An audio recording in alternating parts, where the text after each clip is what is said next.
J'aimerais que Pigalle soit celle qu'on décrit dans les films, que son béton semble moelleux sans une trace de chewing-gum, que les filles aient le sourire presque heureuses de séduire, qu'on y fasse l'amour sans tous ces condoms.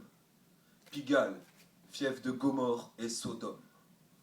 Les proxénètes les plus puissants du quartier. Chacun sait ce qu'il a à faire, est expert en la matière. Gomorrhe s'occupe des filles en fin de carrière. Sodome se charge de les recruter. Faire que Pigalle paraisse hospitalière fait partie du business plan. Transformer l'amour en carte bancaire et les sentiments en sentiments. On a pensé à tout, même les flics sont arrosés. Si l'amour est un jeu, Pigalle est un jeu de société. Si Pigalle est un jeu, c'est clair que les dés sont pipés. De l'autre côté d'une vitre teintée, on observe les filles qui tapinent. Gomorrhe et Sodome comptent les billets sur les cuirs de la Merco. Pendant que les filles font le boulot, serrées comme des sardines, eux comptent les zéros, serrés comme des macros. Ils fêtent leur réussite en buvant du bon pinard, savourent leur business illicite et leur synthé milliard. Puis la Merco s'effacera discrètement.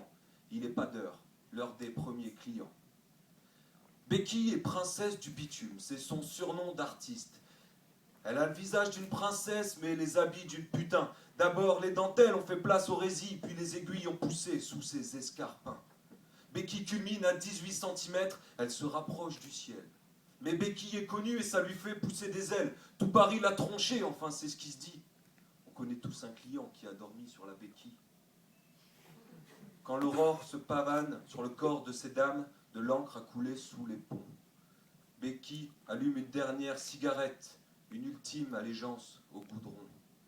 Elle serre au creux du poing une liasse de désir, celle de ses fidèles amants. La Merco passera la voir et s'en ira discrètement. Un burn sur un tapis d'alliance, c'est bruyant.